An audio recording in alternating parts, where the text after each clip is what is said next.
purpose. Right. That is so.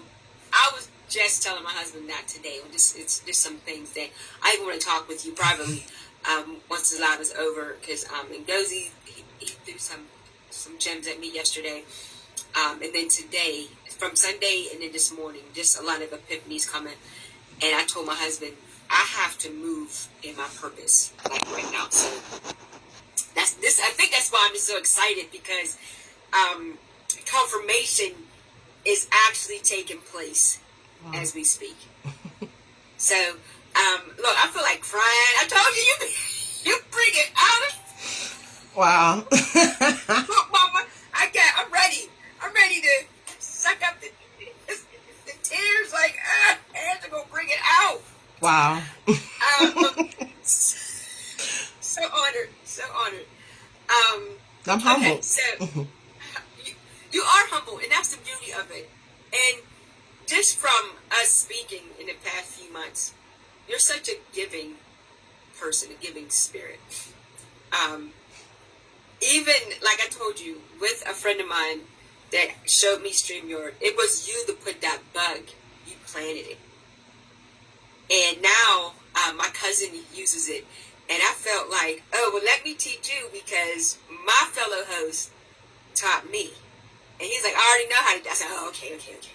I'm going to pass the Angela-isms onto him. You know what I mean? And, okay. So, look, let me get focused, because I feel like yes. So, first things first, how did you become connected with O&E? I actually came on as a guest. I think it was, whose show was it? Someone that is no longer with the network. Okay. Interviewed me. And that Monday, I think, I had the interview on that Friday. That Monday, I received a, inbox call, direct message, inquiring if I would like to be a host. At that particular time, I've never done anything broadcasting. So I have to go back, because people have to understand my journey and understand how I got here. If people trace me back and they look at me on Facebook, they'll see that I was on Facebook until around 2018. 2018, I exited Facebook because I was having life happened.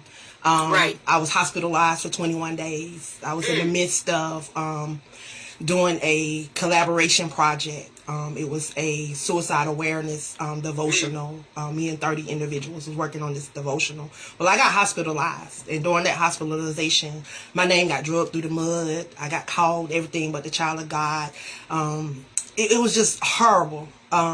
So when I came out the hospital, I decided that I was just going to take care of myself and get myself back together. I stayed on Facebook for a while. I think I came back to Facebook February of 2020. So all this that y'all see me doing, I just started doing. It's like God just dropped in my spirit that pick up from where you left off and continue to allow me to direct your step. And it's just like He lit a fire under me.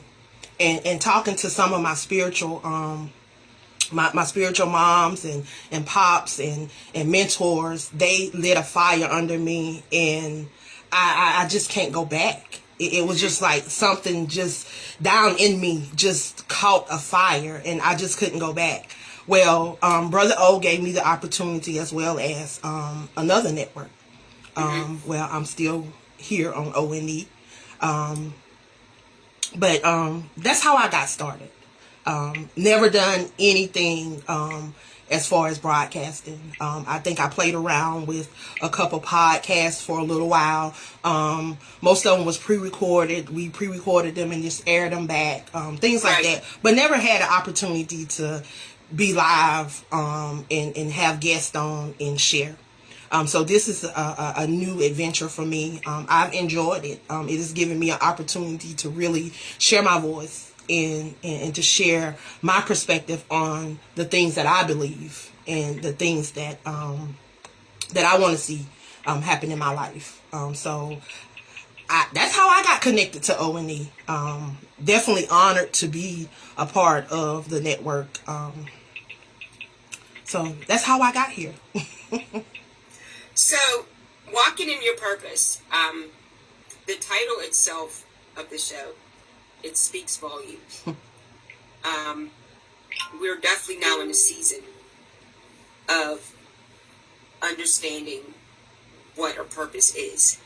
A friend of mine said that dash between your birth year and your death year speaks volumes, because it's like, what have you done in that year? Right. What I don't want to use the term who have you serviced, but what is it that you contributed to society that can help your fellow man? None of us are without needing assistance. And once we tap into what our purpose is, then we can, well, first of all, it can manifest, and then it can, of course, reach the right people that's willing to receive the help, even if it's correction, chastisement, discipline. I'm someone that say that I'm not above reproach. So when I say that, I mean that if I offended anyone, if I said anything, did anything, then tell me, because my purpose is not to cause any type of strife or any type of animosity. And so it's so important to have a platform like yours, because it also helps people to tap into what they're born to do. You're just not born just to be here. There's a reason.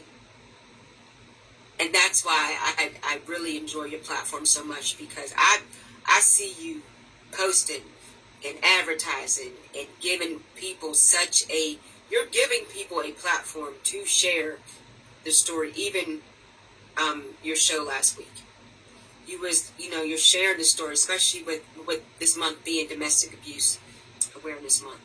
We need to bring that into the light, because so many people are being hurt in the relationships, and then they're embarrassed, or they're not saying anything, or it's actually making them bitter, where they can't move forward. You ever just been so angry that you just can't move forward? Oh yeah. And it's like they won't understand. They won't understand. And for myself as to why I allowed myself to get into that relationship, what was going on in my life. But nonetheless, I have forgiven, I have moved on, and I can share the story. And our purpose is to catch those red flags immediately. Don't let anybody tell you that this is where you need to be in order to be mistreated. Even in your friendships, I had to cut some friends off because just the way they talk. Right. And that's abuse. And people don't catch that. And if you're allowing your best friend to talk to you some kind of way, that's not your friend. That's not somebody who you want in your circle, because you want your friends to hold you accountable. You want your friends to also lift you up. You also want your friends to show you where you're wrong at, so they can show you how to get better. So now your platform, of course, is walking in your purpose, but what else do you want to achieve with your platform? So actually, my platform is it is Queen of Collaboration, life coaching and consulting is what I do now. What people don't know is about 2.5 years ago, I got certified as a life coach because I was doing it. I did it anyway. This was just something that I just naturally do. In December of 2012, when God dropped Jeremiah 29:11 in my spirit, he reminded me that he had placed me here with a purpose, that he didn't drop me out of the sky. So I try to carry that wherever I go. That's why people always they reference me as the purpose pusher. because I want everybody to know that they have purpose, that they didn't get dropped out of the sky. But they have to understand also that nobody is coming from the skies to save them, that everything that they need is already in them. And if they are a Bible believer, because I'm a Christian, I believe in the Bible, and I believe in Genesis 2:7. He said he breathed the breath of life in me. So that tells me that a part of him is on the inside of me already, and everything that I need is already in me. But it's up to us to decide that we're going to allow him to lead us. See, what happens is we're not connected to the one that's on the inside of us, because a lot of us truly don't know and truly don't understand, because I just have to speak for myself. Because when I got saved, when I got in my life to Christ, I was 18 years old. I was just getting prepared to graduate from high school, and all they did was they baptized me, and there I was off to college. Nobody gave me no guidance. Nobody gave me no support. Nobody gave me nothing. So when I got off to college, those things that looked good, I began to participate in. So I wavered. But I thank God that if we go back to Proverbs, I think it's Proverbs, I forget which scripture it is. I ain't no Bible thumper now. I believe in the word, but I don't know it. I don't know them all. But I know there's somewhere over in Proverbs where they say if you raise up a child, you teach them, you put it in them, even if they depart, they won't forget. And that's what happened along my journey. You know, I have to remind people that my great-grandfather was a pastor, so I sit under ministry all my life. My mom would send me to church even when she didn't go to church. That green and white church bus came down my street, I got on it. And the word was in me. But we have so much word in us we don't know what to do with it. So what do you do with all that's on the inside of you? So now I had to learn that I could apply that to my life. That word that I had in me, that I could actually remind God of his word. Right. And that's when I began to see things change. When I began to truly walk in faith and take that word for what it was, and operate in faith. Because faith without works is dead. If you ain't putting nothing behind that belief, then you're not going to see anything manifest. And I was having a conversation with somebody the other day, and I was telling them, I said, we want all this stuff to manifest, and we want all this. I said, but we don't even realize everything that God has promised for us, everything that is ordained for us, everything that is predestined for us is just hanging around in the air, just waiting for you to reach up and grab it, just waiting for you to do what you got to do to get it. So you got to manifest it.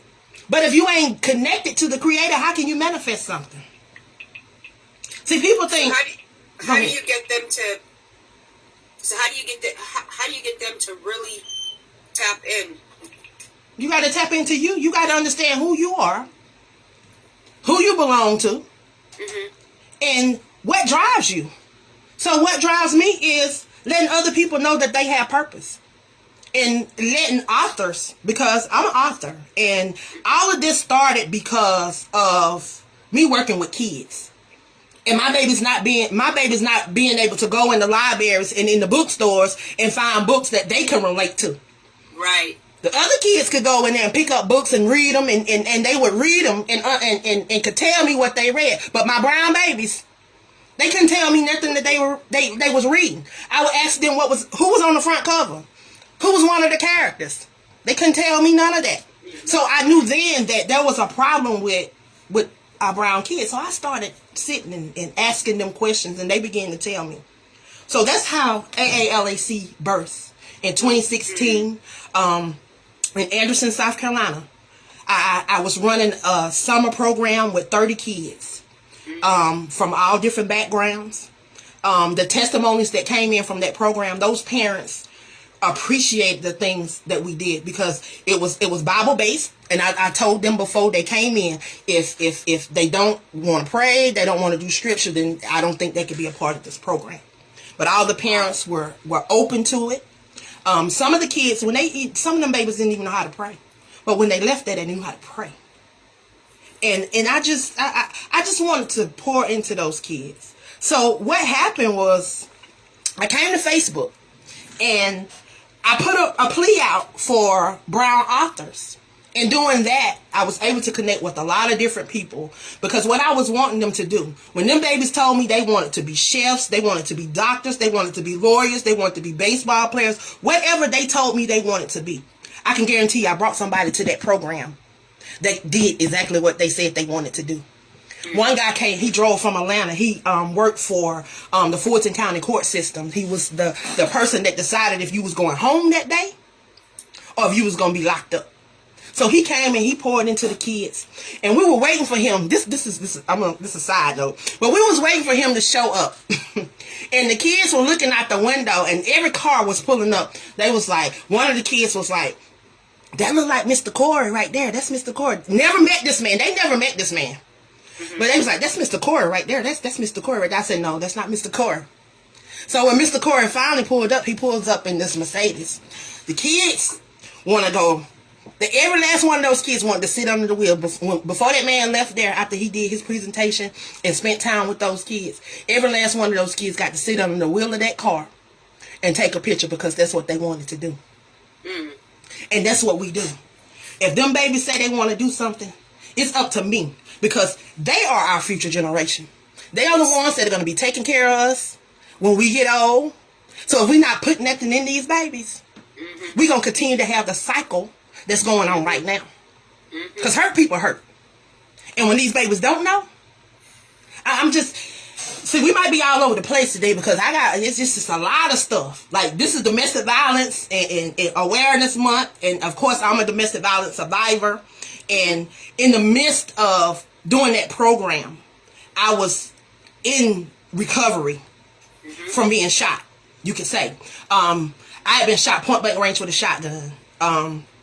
But I was determined to still do this program. So when my partner came to me, walking with my cane and all, I still went. And I still participated. Was this recent? No, this was back in 2016. It wasn't recent. Okay.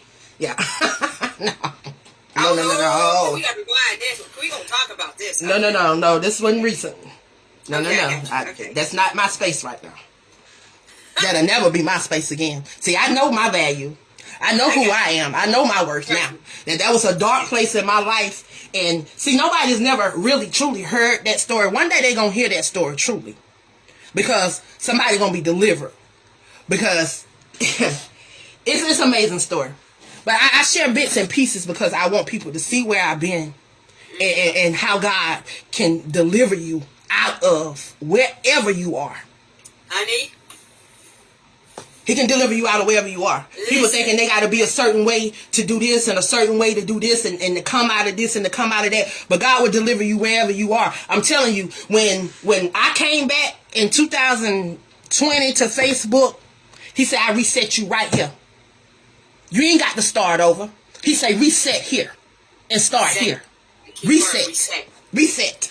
Well, I tell you, man, he dropped words in my spirit. I got it in a calendar, baby. He done told me what it was. Listen, this is why I'm girl crushing right now, because he said, let me tell you what when he dropped that word, he reset in my spirit. He said, it's time to release. He said, I'm going to re-energize you. He said, but I got to separate you from some people. He said, and then he said, we're going to put emphasis on people understanding that they got purpose. People got to understand they got purpose. And then you got to take action. You can't just sit and just talk. He said you got to get out and take action. So that's how he reset me. He said release, energize, separate, emphasize, and take action. So let me ask you, because this is something I do wrestle with. I cannot be around dead weight. It's almost as if I write them off. Like, I can't fellowship, I can't associate with dead weight. And I call it the Gilbert Grape syndrome. Remember the movie was Eating Gilbert Grape? Yeah. And he wanted, so it was a small town. And with the exception of his brother, he had to get out of that town because it was just the same. It was so routine. And like his mother was eating herself to death. And his little sister was just the typical bratty little sister. And even though he loved his brother, and you know, you saw at the end, he took his brother with him. Right. He couldn't grow. He was having an affair with a married woman. Like, I can't even get past this. So I can't hang. Me personally, I cannot hang with the Gilbert grapes, so to speak. And I've been called snobbish almost, because it's like, what's the purpose of this fellowship? And here's the thing, I get it to preach the gospel, because I, like you, I too am a Christian. I'm an evangelist. So if it's that's what they call me, but I don't got no title. Honey, I was teasing one of the elders in my church yesterday. I said, I'm about to give you my letter of resignation. He said, no, you're not. But like, I just can't, because they don't want nothing. They just want to just, okay, so I can't stay there, because if I stay here, even if it's for an hour, that's contagious. I had to separate myself. I can't do it. It's mental COVID. It's mental COVID. So if I'm with this dead weight for an hour, next thing well, you good, because I ain't finna stay there an hour. Because when you, I don't. I'm saying, because when I see that you not in the right spirit, I'm about to separate myself right now. Because in this space that I'm in right now, that's what I've been doing the past 3 years. So the thing is, like, I've been, considered snobbish, too good. They call me what they want to call me. Okay, so just make sure you put child of God behind whatever you call me. Okay, all right, I got you. It is what it is. I'm in a space right now to where I'm not allowing people to take my peace. If I feel like you mean me no good, or the space around me, then I don't need you in my space. And I don't need you in the space of the people around me, because we're trying to grow. We trying to evolve. We're trying to go to that next level. And we can't do that with hindrance. That's why people cannot heal. He dropped that word in my spirit, heal. Hindrance. Stop allowing people, places, and stop allowing people to take you out of your present state of being, to where all these distractions come against you, but you can't even operate in the spirit. We are spiritual beings. And a lot of us around here operating in the flesh. Because that's all we know how to do, is operate in the flesh. We so caught up in physical things and natural things that we don't even allow him that's on the inside of us operate. Let alone speak to us. We can't hear, because we got all this other distraction, all this other noise going down in your ear. That's what Paul said. It's like, if without love, it sounds like a brass, and it doesn't even have a sound without love. So now, how do you help people tap in? I mean, I get what you're saying, knowing that they have purpose, but if somebody came out of a bad situation and they just like, okay, how do you help them tap in? You got to find out. You got to evaluate yourself, and you got to see, how did you get there? How did you get there?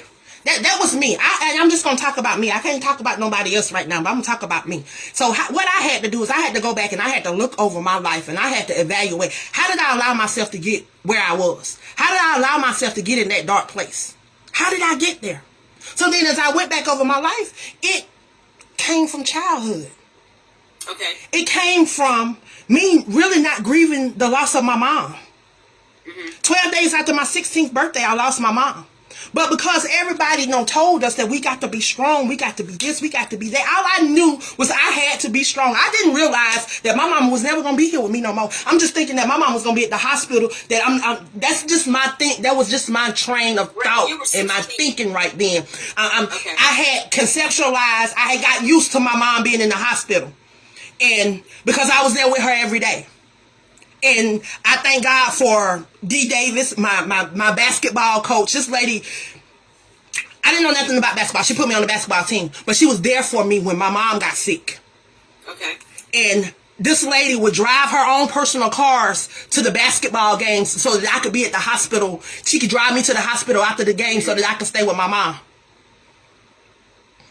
And I was there with my mom every day. Every single day. So I just conceptualized that as my mom was still in the hospital. Okay. And I dealt with it like that for a while until I just got used to her not being around. Like, and then still sometimes, it took me probably about 15 years ago before I really truly grasped the fact that, you know, it's time to grieve. No, it's time to grieve. Because death has been around me since 1989 when I first lost my first close person in my life.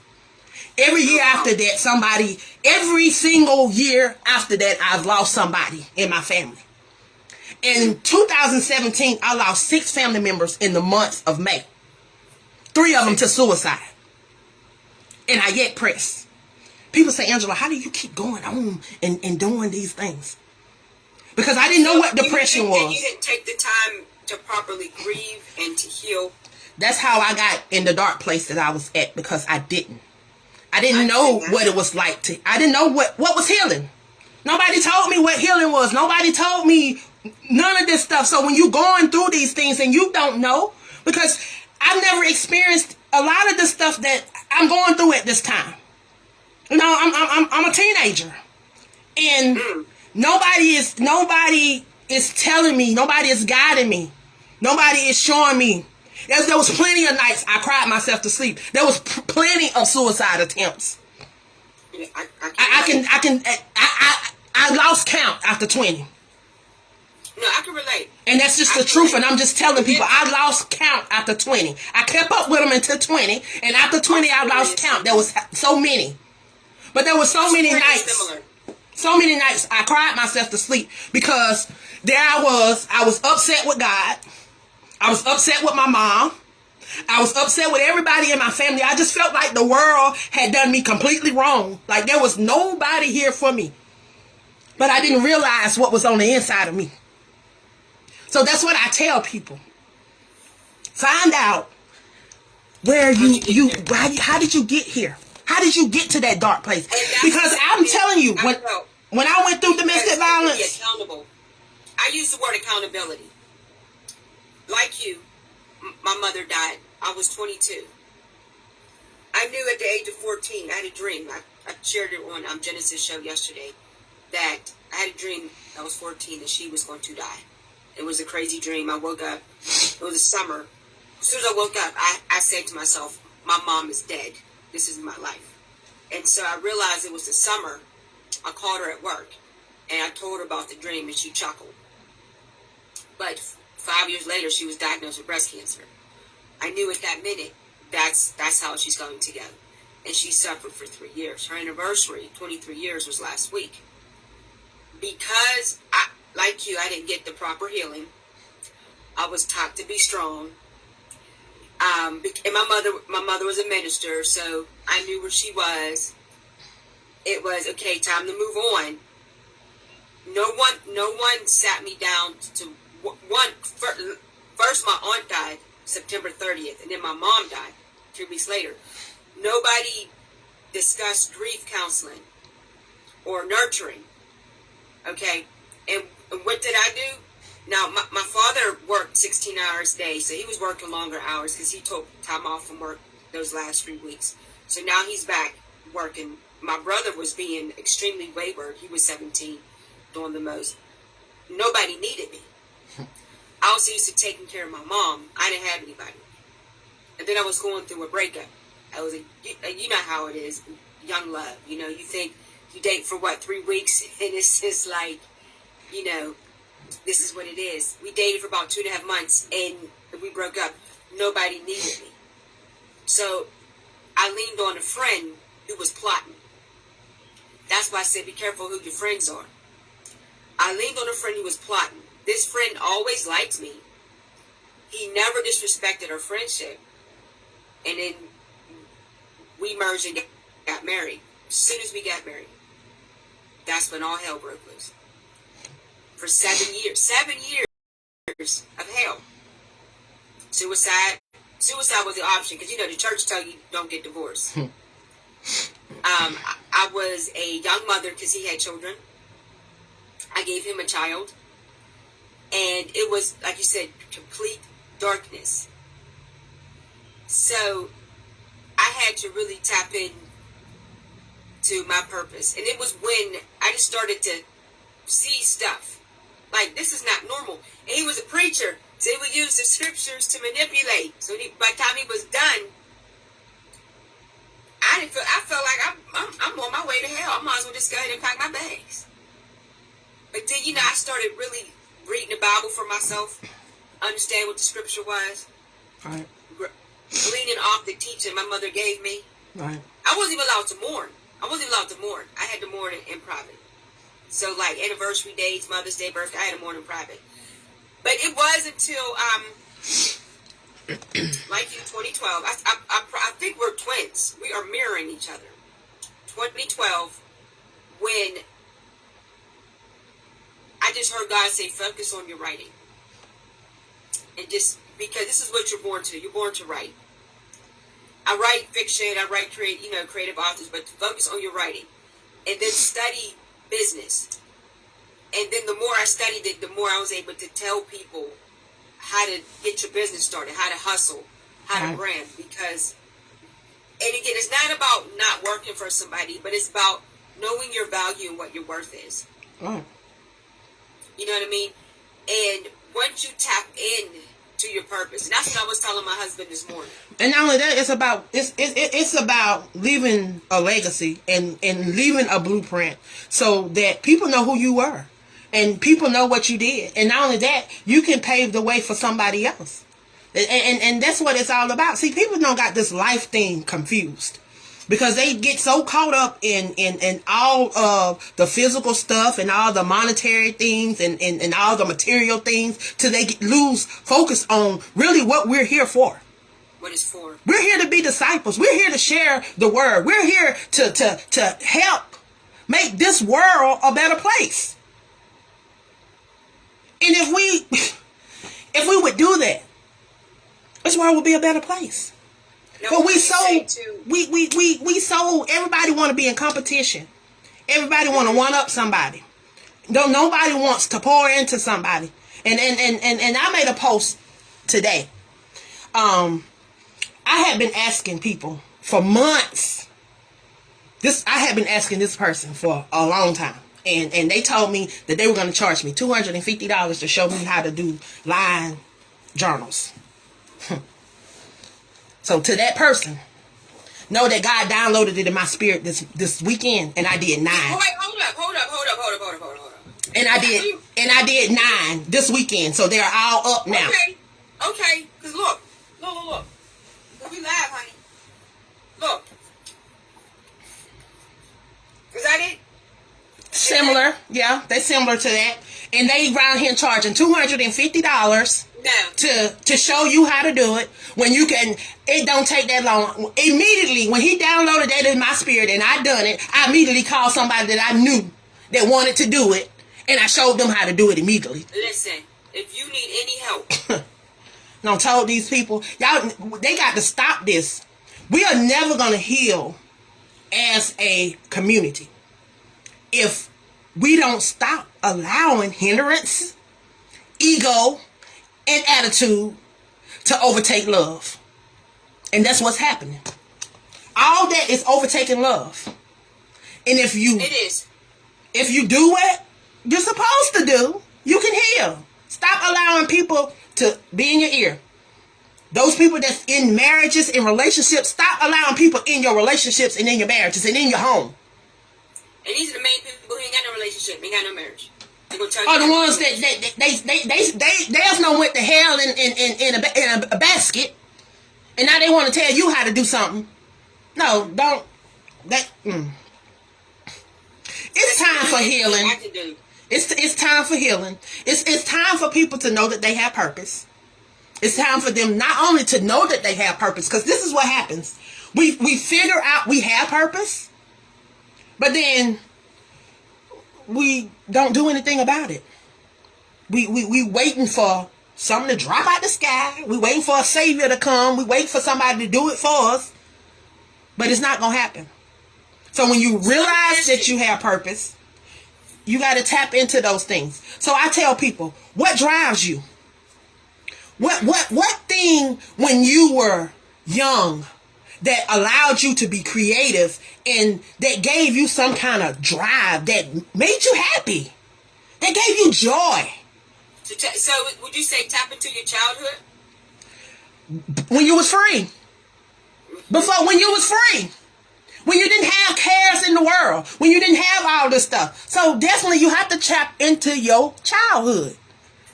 Now, I know you have businesses.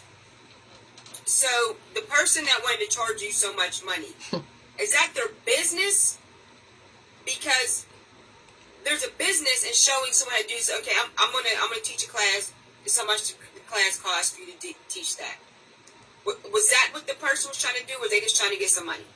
I don't know what they was trying to do. They do it, but I don't know what they was trying to do. They was trying the wrong person. Just know that they had the wrong person. No, I mean, because here's the thing. Because I could have, you know what I mean? Because basically, what I did for my journals was I used Microsoft Word and I formatted the pages and just kept it moving. Yeah, and it's an easier way too. Okay. I got the easier way. That I did 9 journals this weekend. So yeah. That's beautiful. That's beautiful. So now I have a total of 34 books and journals up on my site. Now, when you want to, how do you encourage people to get, because we all know that rainy days, stormy days are going to come. That's life. Mm-hmm. How do you help some people stay focused on the goal? All I can tell you to do is press. You got to position yourself. You got to know that you didn't just get dropped out of the sky. That if you look back over your life, that you've overcame other stuff. That's called resilience. You're here because of resilience. It's that will in the will that's on the inside of you that will not let you fail. You can fall, but you pick yourself up, you dust yourself off, and you keep on going. Because if he called you, he's going to equip you. And that's what it's happened. I'm telling you, when people say, Angela, how your brother passed and you about to go on live air, how you going to do that? How? Because I talked to my niece on Friday, and I was told on Friday that my brother was not doing good. But okay. I asked my niece, I said, baby, are you okay? She said, Auntie, I'm okay. I said, well, let me tell you. I say, my brother done suffered a long time. I say, and God's will shall be done. Mm-hmm. My brother was a quad. My brother had to get people to scratch his head. He had to get people to push him in his stomach so he can cough. He had to get people to feed him. He had to get people to roll him over. He had to get people to do everything for him. He don't have to do that no more. Okay. He got his new body. He don't have to worry about that no more. So that was my comfort.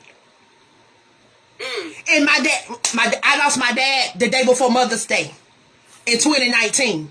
They say, Angela, how you keep going? How I kept going. So they had been calling me when my dad was sick, because I moved from South Carolina to Atlanta during my dad's transitioning, I guess. Okay. And before I left, I asked my dad, was he okay with me leaving? And my dad told me, baby, he said, I want you to be safe. So when he said that, I knew it was okay. So I left. My dad decided that he was going to do treatment in Georgia. So he came to North Atlanta to do his treatment so I could be there with him. So he came and did his treatment. So when the treatment was over, he went back to Anderson, and they started with whatever. So the day my dad went to the doctors and went to the hospital, they told my dad that there was nothing else that they could do for him. And my brother, he called my brother. He said, man, what am I going to do? And my dad, my brother told him, he said, you don't live the good life.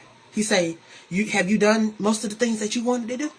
He said, anything you didn't do, he said, And he told my brother, he said, well, take me home. So he took him home. My brother stayed with him. So they called me because see, they told my dad he was going to live to see his birthday. My dad lived past his birthday. We got to celebrate his birthday. My dad turned 71. So he got to see his 71st birthday. When was his birthday? April 30th. Okay. And then they called me to come home. And my nephew took me. So we went. And we were there with my dad all day. I walked in. And when I walked in, it just felt so gloomy.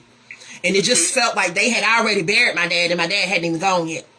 But I said to myself, if they want my dad to transition on, this is not the atmosphere to allow him to transition. Right.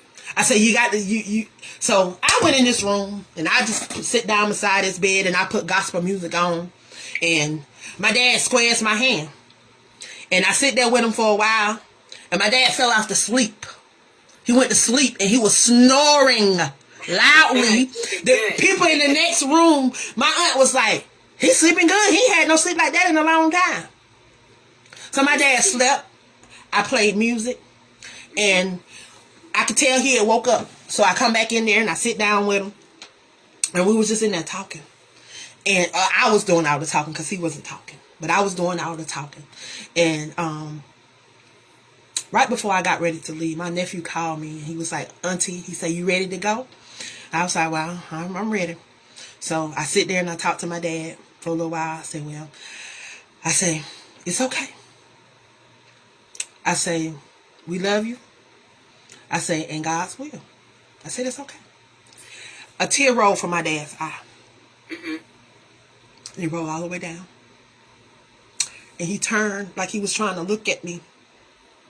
And another tear rolled down this eye. And it rolled all the way down.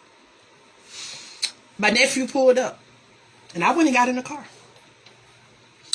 By the time we got on the expressway, probably about 15 minutes away, my sister was calling my nephew. They didn't call me. My sister was calling my nephew to tell me that my dad had transitioned. My brother say when I walked out the door, my dad walked out with me. What was your father's name? Glenn. And this was the day before Mother's Day. But like I told my brother, I say this was an experience that he had to experience because I was there with my mom when she took her last breath. So he had to be there with my dad. It was not. God didn't want. He had to experience that. So he allowed God allowed him to experience it. Was it meant for me to be there? Right. Now the purpose. I guess what I'm saying as far as the healing purposes, how do you encourage those that lost a loved one as magnificent as our parents? How do you encourage them to push forward? See, so if you had asked me this back when I was 16, I probably wouldn't know how to answer this. But now, being where I am in my walk with Christ, we have to understand that this flesh is temporary. That we're just passing through. That this is not a permanent home. And if you are a true believer and you believe the word, that you have to believe the word. Because let me tell you something. Let me show you something. This one right here hurt. I'm still dealing with it. Like, I can't believe this. Like, I look at this and I see this picture. Like, I look at him and I can't believe he's gone. Like, this is fresh. Like, October the 11th. I literally lost my mind. Yeah. Because when I talked to my cousin when I was in Atlanta, I was supposed to go see him. But I didn't get to go see him because my sister had went to Vegas and she got bit by something. So she got bit. She had to have emergency surgery. And I had to come home to make sure that my sister was okay. So I didn't get to see my baby. Okay. This was my first cousin. This was my brother. This was my best friend. And when I tell you, this one hit hard. This one hit my soul. Because it was something that I never experienced. And people say, how was this different from your mom, your brother, and your dad? It's a relationship. All of them. No, and then I know we don't expect or can prepare, but because I knew how my mom suffered, I knew how my dad suffered, I knew how my brother suffered, and a lot of other people that passed on in my family, I knew how they had suffered with things. So I knew that they were in a better place. But this one was hard because it was just all of a sudden. Like, we just sit in the park and had a conversation about him leaving one police department and going to work for the airport and whatever he was doing out there.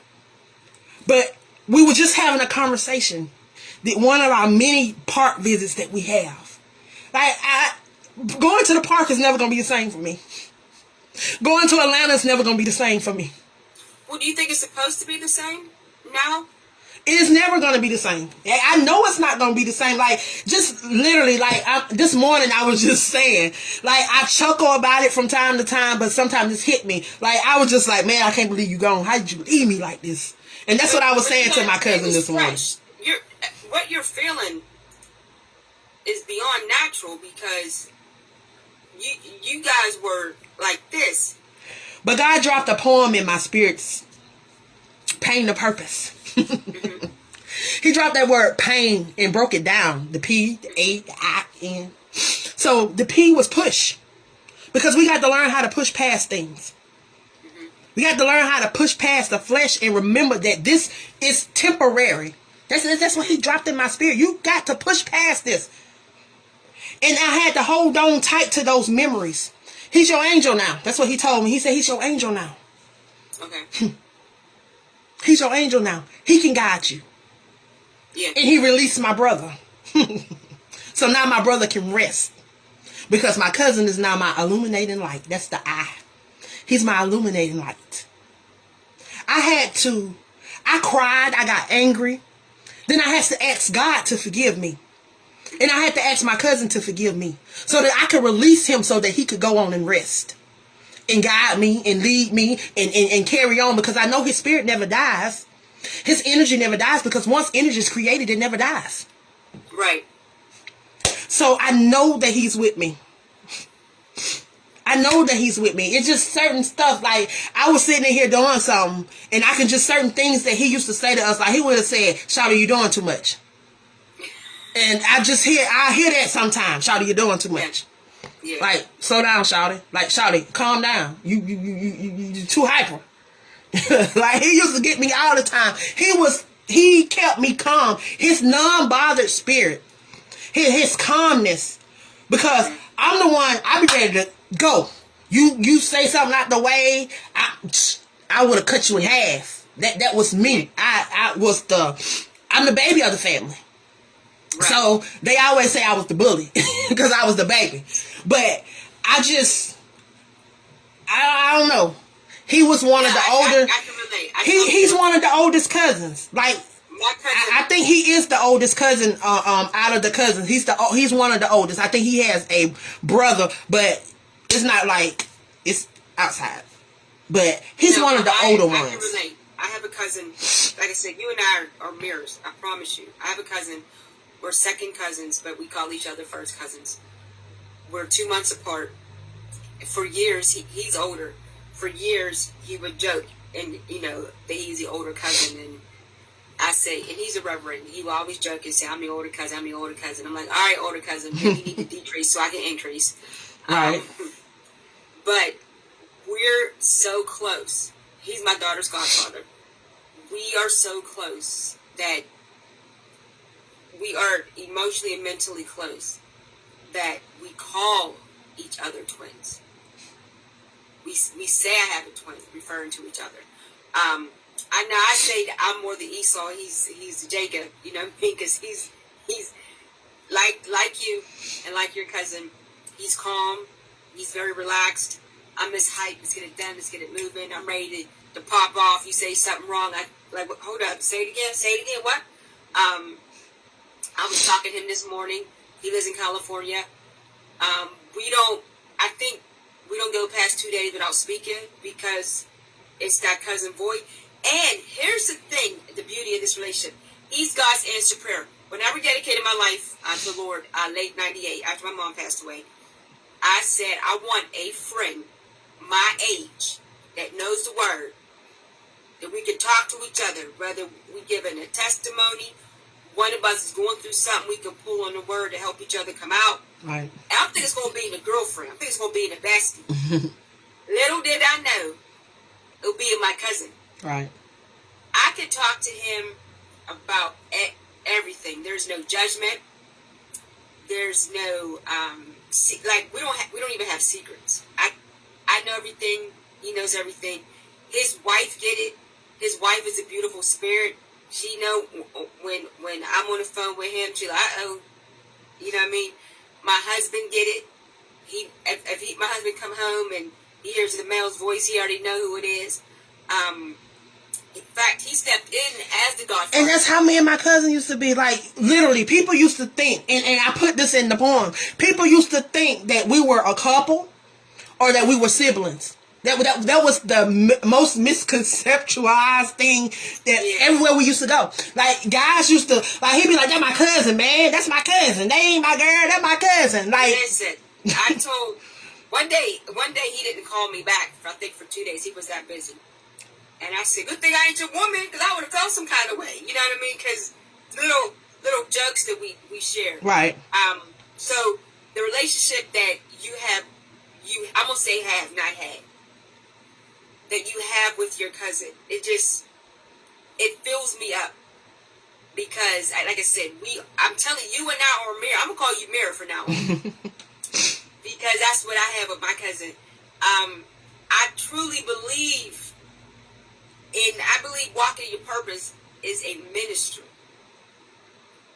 It's a ministry because it's to not only encourage, but motivate, push, inspire. You have to do better because you're not here to be idle. If you even think of the parable of the talents, one got 5, one got 2, the other got nothing. The 5 and the 2 went and did that. They walked in their purpose. You know what I call it? And he dropped it in my spirit in 2012. The same time he dropped purpose. Walking in purpose in Jeremiah 29:11. It's called the E3 experience. It's called educate. It's called empower.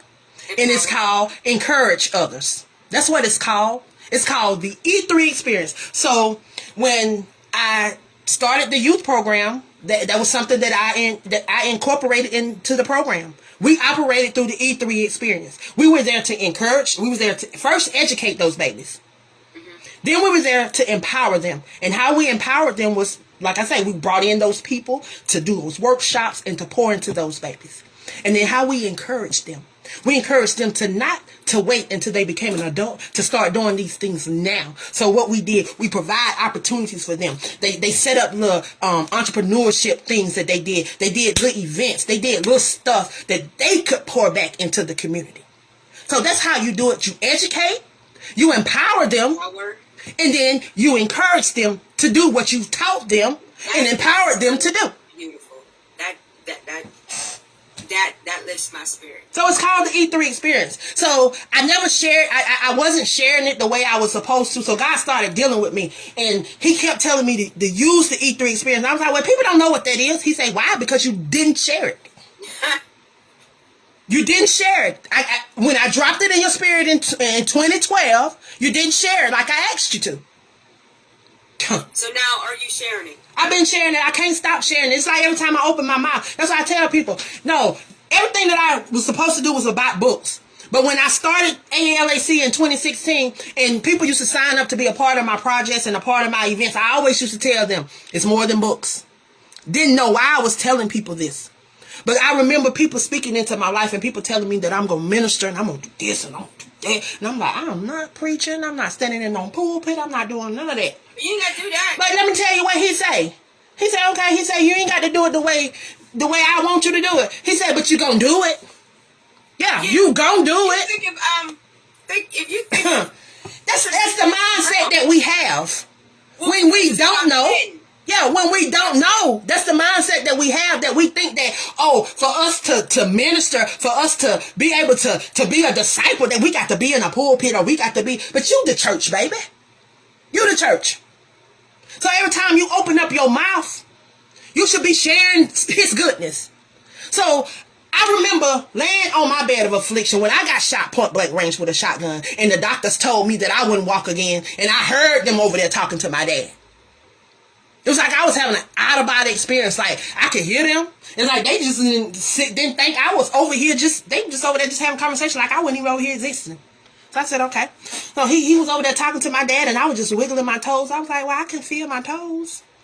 I'm like, I can feel my toes. Why he say I can't walk? So then later on that day, the physical therapy people came in my room. By accident, because they were supposed to be going across the hall. But they came in there and they asked me that I want to walk. Yeah, I got up and walked. They gave me that walker. And I say, can y'all hook this machine up to that? Because I got a pump on. Because I got shot point blank range with a shotgun. That hole in my leg was about that big.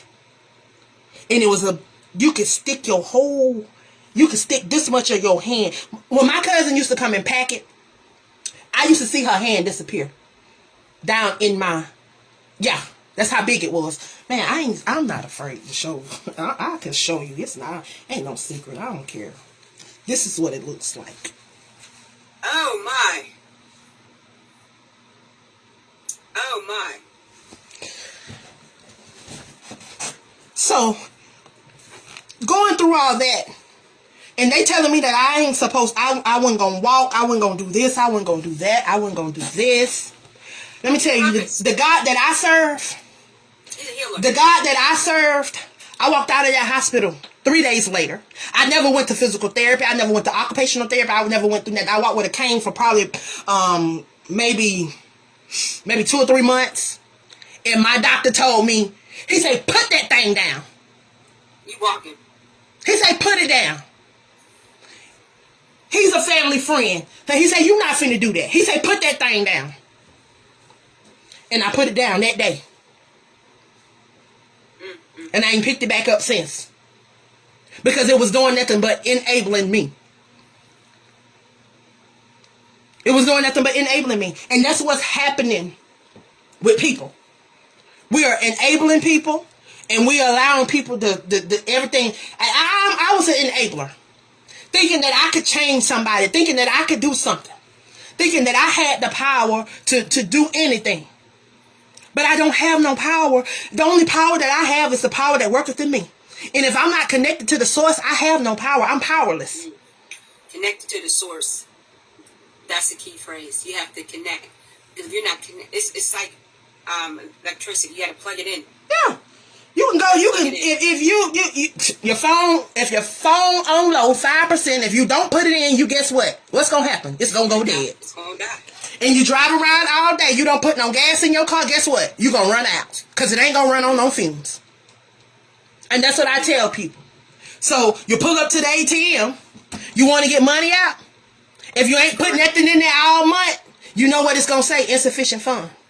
So, if you ain't putting nothing in you, when you pull up to the tank of Jesus, and you want him to give you something, he going to say insufficient funds because I don't know you. I can't even identify none of me in you. Well, that's what he's going to say. Hey, depart from me. I can't identify nothing in you. So that's why now we have the opportunity to put something in us. And to allow it to come back up out of us through empowering other people. See, what people, and then another thing people fail to realize, if you're tapped into the source, if you're connected to the source, you will have power. Because he will position you to overcome by being a willing vessel to empower others through your resilience and service. Think it's a game? Man, he gave me this calendar right here. This was dropped. This is 20. We in the month of October right now. Renew. He renewing us so that he can reset us, to restore us to go into 2022. Because a lot of people don't got lost. A lot of people don't got weary. A lot of people wavered from what they were supposed to have been doing. They allowed people and things to separate them from what they were supposed to have been doing. Because I get a lot of people coming in my inbox, just getting depressed and all that. Oh, man, stay away from me with that. Stay away from me with that. I had to separate myself from this lady that said she was a woman of God. She called me one day and was complaining about hurting and all this, and I'm like, we've been getting up every morning going into prayer, and God just laid it in my heart just to open up that Bible that day and just to sit down on that flow.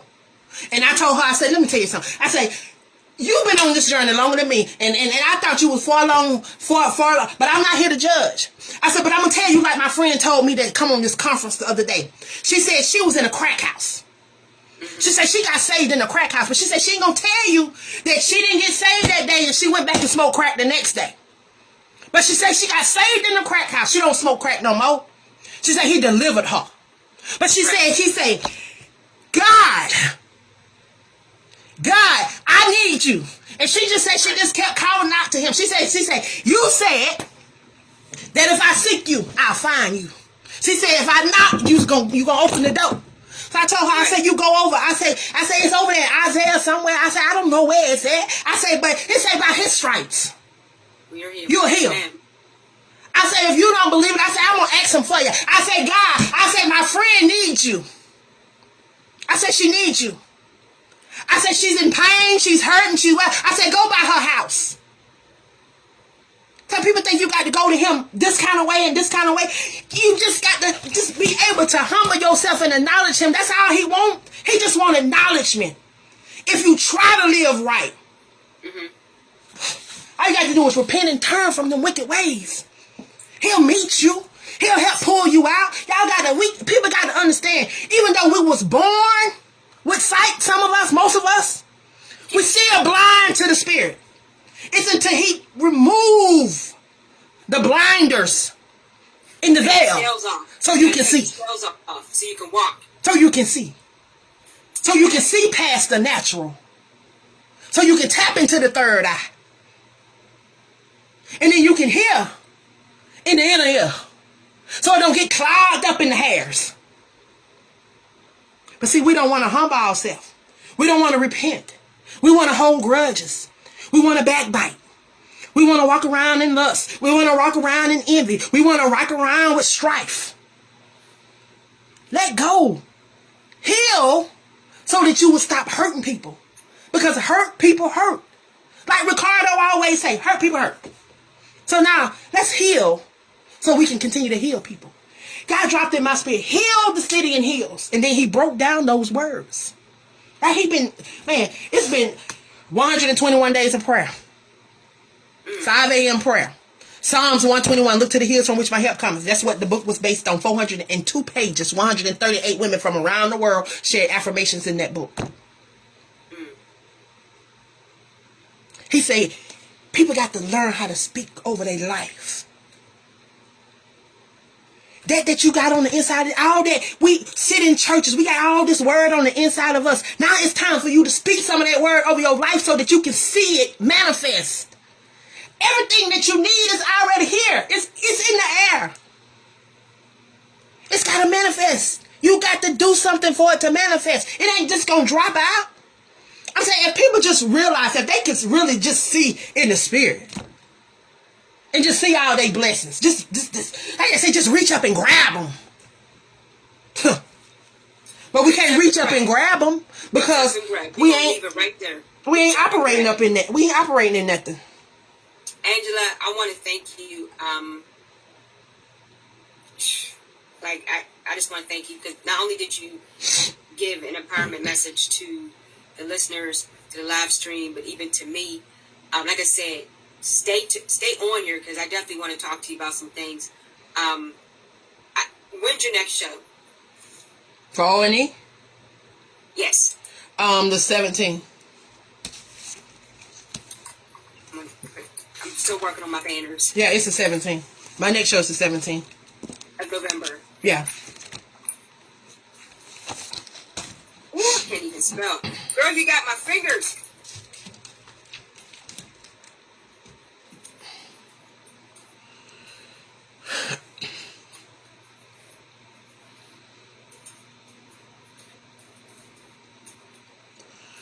we got this play this weekend. I mean a monologue. So we got this play this weekend. All right, here we go.